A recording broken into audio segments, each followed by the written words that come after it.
Hello friends, आप लोगों का स्वागत है नर्सिंग गर्ल के इस यूट्यूब चैनल पे फर्स्ट बार विजिट कर चैनल को सब्सक्राइब जरूर कीजिएगा। यदि आप लोग ये नर्सिंग रिलेटेड किसी भी एग्ज़ाम की तैयारी कर रहे हैं तो आप लोग के लिए ये सेशन बहुत ही हेल्पफुल होने वाला है। इस सेशन में मैं ये टॉपिक लेके आया हूँ, क्या मुंह के छाले या फिर मोनिलिएसिस, जिसको क्या बोलते हैं ओरल थ्रस, या फिर इसी का अन्य नाम होता है मोनिलिएसिस। ये जो टॉपिक है ये नवजात शिशु में माइनर डिसऑर्डर के अंतर्गत आता है। तो इस टॉपिक के बारे में हम लोग यहाँ पे डिटेल से बात करेंगे, तो आप लोग लास्ट तक बने रहिएगा। हम लोग बात करते हैं किसके बारे में, मोनिलिएसिस। मोनिलिएसिस को ही बोलते हैं ओरल थ्रस। नाम में कन्फ्यूजन बिल्कुल नहीं होइएगा यहाँ पे। यदि एग्ज़ाम में आए मुंह के छाले या फिर मोनिलिएसिस, तो दोनों का नाम ही यहाँ पे मुंह के छाले को ही क्या बोलते हैं, मोनिलिएसिस। तो हम लोग यहाँ पे देखते हैं ये क्या है। तो मोनिलिएसिस यह मुख गुहा मतलब ओरल कैविटी में तथा जीभ पर होने वाला फंगल संक्रमण होता है। मोनिलिएसिस क्या होता है, मतलब ओरल मतलब मुंह में, ये एक प्रकार का क्या होता है, फंगल संक्रमण, फंगल इन्फेक्शन है ये एक प्रकार का, जो कि किसके द्वारा फैलता है ये मोनिलिएसिस। तो हम लोग यहाँ पे देखते हैं क्या है, यहाँ पे कैंडिडा एल्बिंकस बहुत इंपॉर्टेंट है, बहुत बार एग्जाम में पूछा गया है कि ये किसके द्वारा फैलता है मोनिलिएसिस या फिर ओरल थ्रस्ट। तो क्या बोलना है यहाँ पे, कैंडिडा एल्बिंकस। ये कैंडिडा एल्बिंकस के द्वारा फैलता है। ये संक्रमण क्या होता है, माता के संक्रमित स्तन, अस्वच्छ बोतल या फिर चूसनी के उपयोग करने, माता को संक्रमित हाथों द्वारा या फिर लंबे समय तक ली जाने वाली एंटीबायोटिक थेरेपी के द्वारा फैल सकता है। तो मोनिलिएसिस कैसे ट्रांसमिट होता है, यदि अस्वच्छ बोतल है, संक्रमित स्तन है या फिर चूसनी का उपयोग करते हैं, साफ सफाई बेहतर नहीं रख पाने के कारण भी ये देखने को मिलता है। तो या फिर एंटीबायोटिक थेरेपी के द्वारा भी ये फैल सकता है मोनिलिएसिस। तो यहाँ पे दिया गया है, जन्म के दौरान जननाल से गुजरते समय संक्रमित पदार्थों के संपर्क में आने पर भी ये शिशु इस संक्रमण से ग्रसित हो सकते हैं। तो जो डिलीवरी के टाइम एट बर्थ पे भी ये संक्रमण होने का संभावना जो है बहुत ही होता है। तो इसमें विशेष तौर पे क्या रखना है, स्वच्छता का विशेष ध्यान रखना है।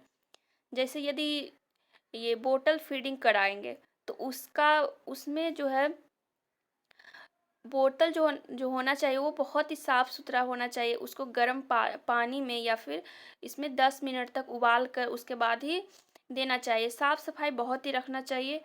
हाथों का मतलब माता के संक्रमित हाथ द्वारा फैलता है, तो हाथ को तो बहुत ही साफ़ सुथरा रखना चाहिए। हैंड वॉशिंग वगैरह जो है करते रहना चाहिए, जिससे मोनिलिएसिस फैल सकता है, लेकिन साफ़ सफाई भी बहुत ज़रूरी होता है। आगे हम लोग देखते हैं इसका लक्षण क्या है। लक्षण किसका, मोनिलिएसिस का, या फिर इसी को क्या बोलते हैं, ओरल थ्रस।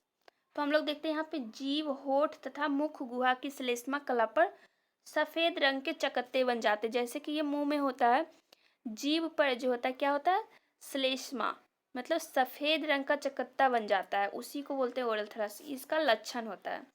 और ये चकत्ता जो होता है आसानी से हटाए नहीं जा, अगर हटा रहे हैं तो इसमें ब्लीडिंग देखने को मिलता है। क्या देखने को मिलता है, ब्लीडिंग प्रारंभ हो जाती है। अगर बलपूर्वक हटाने का प्रयास किया जाता है तो ब्लीडिंग प्रारंभ हो जाता है।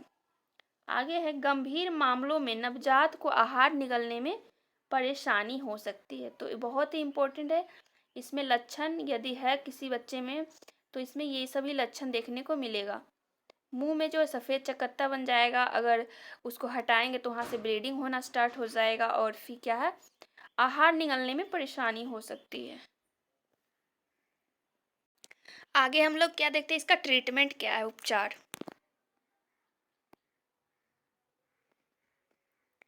तो उपचार में हम लोग यहाँ पे क्या देखेंगे, इसमें क्या क्या करना चाहिए। जेंसन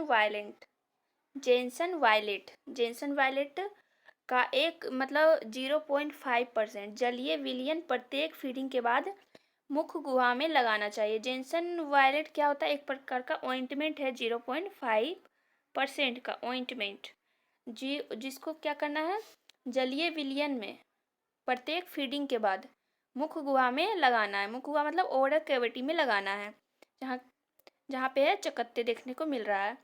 आगे है क्या, क्लोट्रीमाजोल या फिर निस्टैटिन। क्लोट्रीमाजोल, निस्टैटिन लोशन आदि कॉटन स्वैब की सहायता से मुख गुहा की श्लेष्मा झिल्ली पर 4-5 दिनों तक दिन में 4 बार लगाना चाहिए, जिससे ये इसका ट्रीटमेंट इससे किया जा सके। तो क्या यहाँ पे दिया गया है, फर्स्ट में जेंसन वायलेंट का ऑइंटमेंट लगाना है। उसके बाद क्या है, क्लोट्रीमाजोल निस्टैटिन। ये पूछ सकता है ऑब्जेक्टिव में, बहुत इंपॉर्टेंट है। तो क्या है, क्लोट्रीमाजोल निस्टैटिन, जिसको कैसे लगाना है, कॉटन स्वैब की सहायता से। उसको कॉटन स्वैब की सहायता से लगाना है ओरल कैविटी में, और श्लेष्मा झिल्ली मतलब 4-5 दिनों तक दिन में 4 बार लगाना चाहिए। आगे देखते हैं इसका क्या है रोकथाम का उपाय, प्रिवेंट इसको कैसे करेंगे। तो यहाँ पे दिया गया है, माता के फंगल संक्रमण की रोकथाम करेंगे। स्तनपान, ब्रेस्ट फीडिंग के दौरान पर्याप्त स्वच्छता बनाए रखना। ब्रेस्ट फीड कराएंगे तो उसमें हैंड वॉशिंग, अच्छे से ब्रेस्ट साफ होना चाहिए, ये सब का बहुत ही ध्यान रखना है। आगे, यदि शिशु को बोतल या कटोरी चम्मच से फीडिंग करवाई जा रही है तो पहले इन्हें साफ पानी की सहायता से अच्छी तरह से धोना चाहिए। उसके बाद 10 मिनट तक गर्म पानी में उबालना चाहिए। संक्रमित नवजात को सामान्य नवजातों से पृथक रखना चाहिए।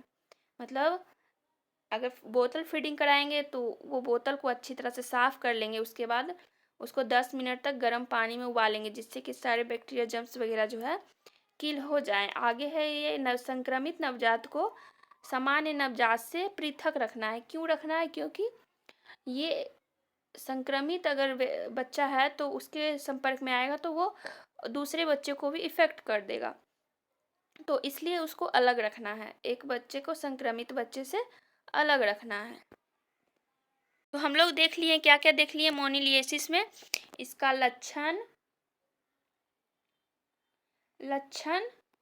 उपचार और रोकथाम के उपाय क्या क्या करेंगे, उसका कारण क्या, कैसे फैलता है ये कैंडिडा एल्बिंकस के द्वारा।